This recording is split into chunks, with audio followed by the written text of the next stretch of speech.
Angela Alexander here. I'm a doctor of audiology, and I have been privileged to specialize in the area of auditory processing disorder for more than a decade. We do testing in our clinic and also therapy to remediate auditory processing issues. Most people feel concern and overwhelm with auditory processing disorder because they don't get to see what I see in my clinic every day. When I see APD, I see potential for hope and improvement. I want to give you new insight by sharing stories of real clients and professionals who are working every day to make life better through therapy of auditory processing disorder. This is the second part of a two-part series. Once again, we're going to listen to this woman, Jackie. Now, if you didn't hear our last episode, you may want to start with that one because I'm going to offer you insight that I get to see in a shorter time frame than I normally see it. In the first part of this two-part series, we listened to Jackie's story, her frustration in living with auditory processing disorder over her life. After her initial evaluation was completed, Jackie did 12 one-hour auditory training sessions, and now she returns to our clinic for a retest. When Jackie came into our clinic for a retest, she looked incredibly different. The first day that I saw her, she walked in and she had this red turtleneck that came up near her chin. She looked quite conservative and she looked quite upset. She looked really uncomfortable within her skin. Today, however, Jackie walked through our doors wearing this really rad outfit. It was this black tank top, cool jeans, bright yellow purse, and her tattoos, her sleeve of tattoos on her arm were on full display. Jackie went from looking like a school marm to a total cool hipster chick. She exuded this confidence on retest that I just hadn't seen in her initial evaluation. I look forward to telling you her new story. So I invite you to come along and listen to part 2 of Jackie's story. This is her post-evaluation after auditory processing training. So how are you finding things? Like, what did you experience? Talk to me about that. Okay, so there's different levels of what it's been like. But the one thing that comes to my mind all the time is knowledge is power. And identifying and understanding makes me feel so much better about everything. Because I knew something was wrong, but nobody could diagnose it, and I didn't know what it was.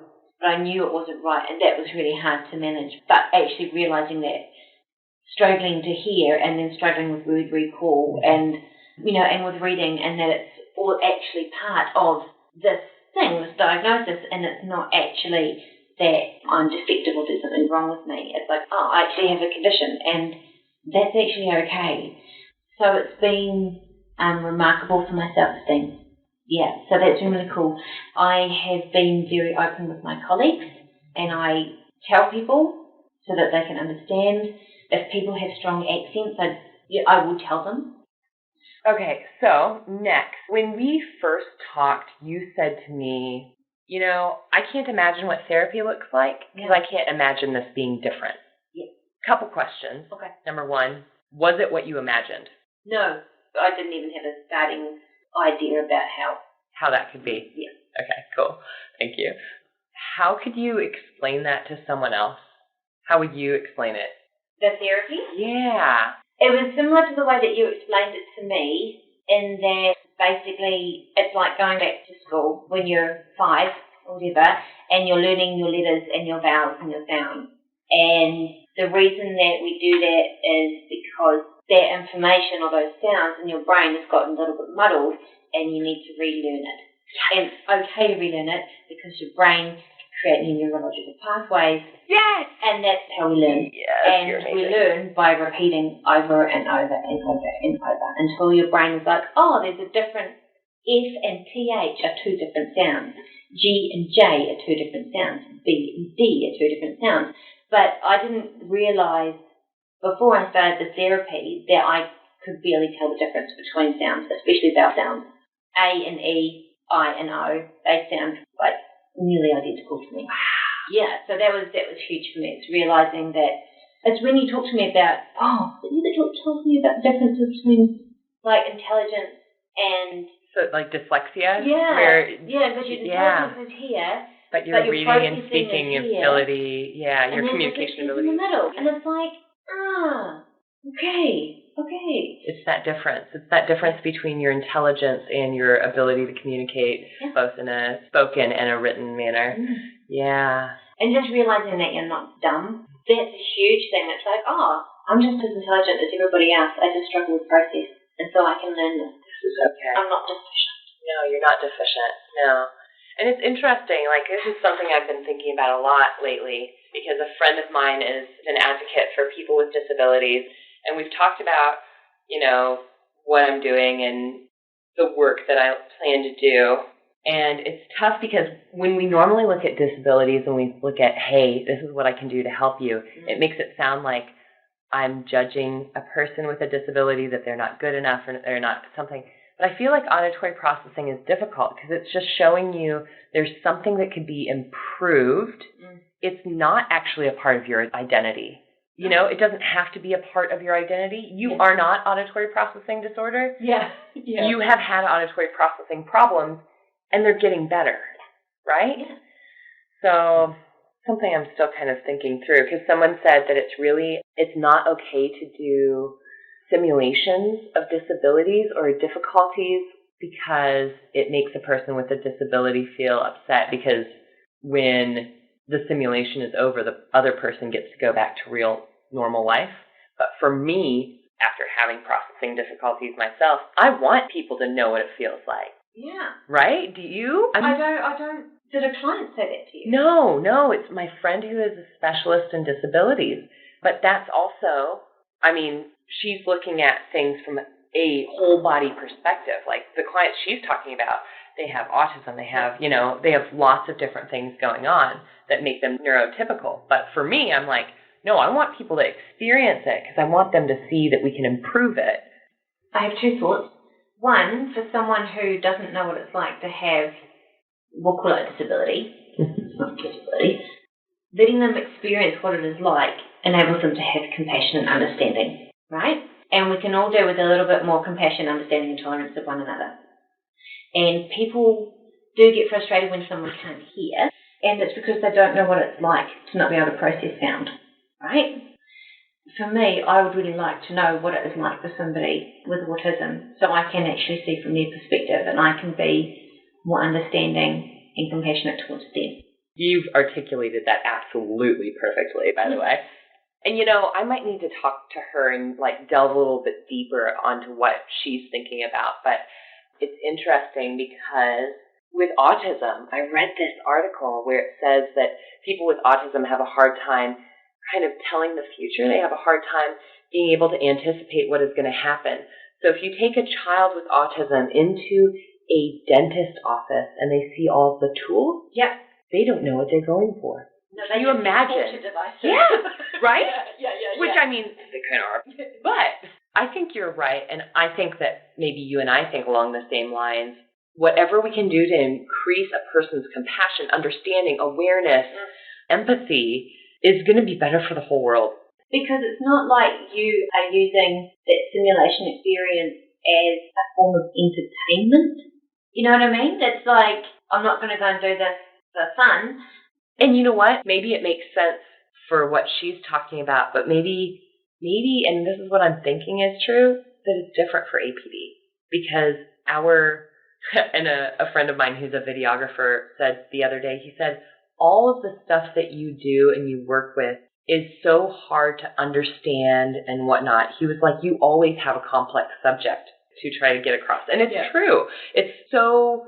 I find this work absolutely fascinating. And usually when I'm talking to people about it, just at parties, etc., they seem fascinated by it. I do think it's a very interesting thing. What I have found when I talk to people about it, and because I just say, I've got a funny hearing thing, and if they say, what is it? And I said, it's a type of dyslexia. Yeah. So, with visual dyslexia, your brain gets confused by the messages going through your eyes and be like, so it's the same for me, but it's the sounds going into my ears that get confused. My brain gets muddled.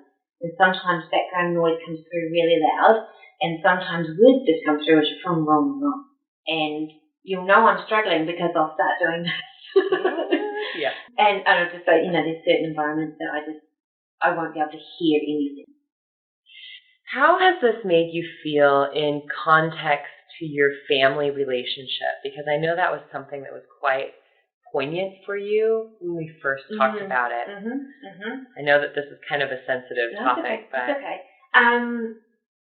It was very interesting talking to my dad about it, and he was very receptive, and he then said, I think I might have some sort of dyslexia, because I've always really struggled with, reading and writing and spelling and stuff like that. And we haven't talked about it a lot, but I think he has rethought the way he looked at me. And that's really cool. But also because I've been working on myself, I don't need to continually go back there to look for approval. So it's nice that he's understanding and looks at me in a healthier way, but I don't need that. You don't have to have it. Yeah, I don't need it. It's okay. No, it's a nice to have. It's not a mission critical. That's awesome. Very cool. And you also said something to me on the phone the other day, just in our brief catch-up of making this appointment, where you said that you've noticed something different with song lyrics? Oh, my God. Yes, hugely. So, because I love music, so music is a massive big thing for me. And I realised that I'd started being able to hear, the actual lyrics in songs.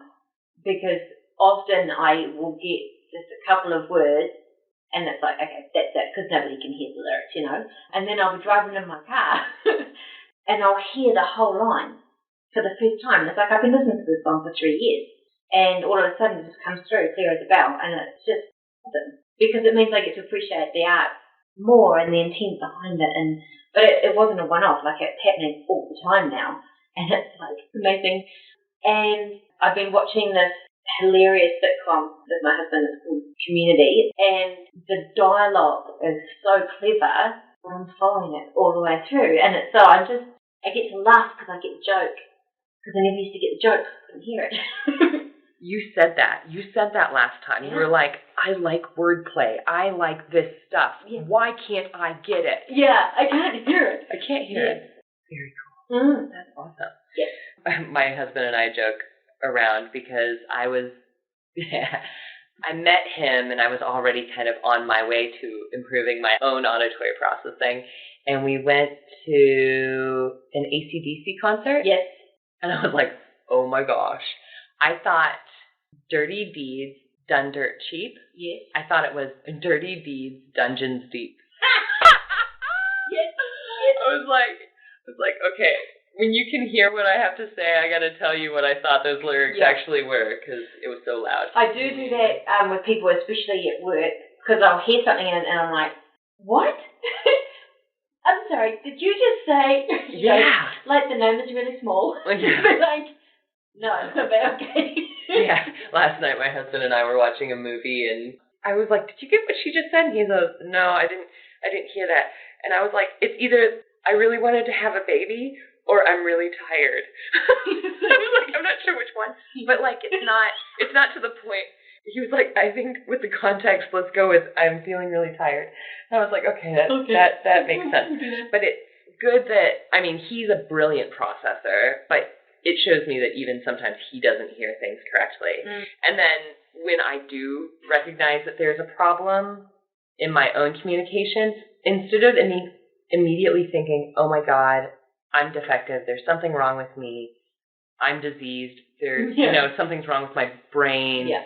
Instead of that, I'll think, well, that was funny. Yeah. Isn't it weird that freedom of just thinking, oh, that's kind of different. It does take the shame out of it. Yeah, it just becomes a thing as opposed to a thing. And how is work going? Is work going well? Yeah. Work is really good. My colleagues are great and really understanding. And when I mishear something, I just tell people because it's funny. It's so much better to laugh than to just not listen and just retreat. Or for me, sometimes if I had misheard things a long time ago, when I was a child, etc., people would make fun of me, and then it would just start this whole internal dialogue that So, do you have many adult clients, or are they mainly? You know what? We didn't, but they have just been coming out of the woodwork lately. I don't know why that is. But just in the last year or so, I've seen far more, but not nearly. What breaks my heart about auditory processing is most of the people whose lives are severely affected by it don't even know it exists. That's exactly what I was thinking. And just realizing the tools that are there that will make such a huge difference to your life every day that you don't even know about, you know? And I think about the auditory processing and how difficult school was and how it impacted my self-esteem for many years, you know, for over 20 years. And I just think about the benefit it could have for people if they actually knew about it. Right? It's absolutely crazy. It feels like whatever direction I was supposed to be moving in, I have turned in that direction and I'm going that way. And everything around me is responding, to support that new journey. Yeah. I describe it as standing in the river. You know what I mean? It's like... You're in flow? Yeah. And it's leading you to the right direction. And and everything, and it's just being in tune with myself and everything and everybody around me and just, being exactly where I'm supposed to be. Yeah, it's so good. I'm feeling it. I've never felt like that in my life. I've always been an outsider, and it just feels like all of a sudden the universe is celebrating me being alive. I'm so glad I got to be a part of that journey. I'm glad you are too. It's really cool. There's a lot to unpack here, but I can't wait to compare. Oh, because you get to go through each one like this. Yeah. And seeing all the physical reactions and the pauses and everything. I have noticed that I do close my eyes when I need to focus more. Yeah. And just because any stimulation can be distracting. Yeah. But it didn't hurt. Yeah, like it had done in the past. Yeah, how are you feeling as far as exhaustion is concerned? Because we've just done normally we would take 2 hours or 2 separate hours to do this testing. Are you feeling okay? Yeah, I'm fine. Thank you so much for coming today. And we'll catch up later on. Yay!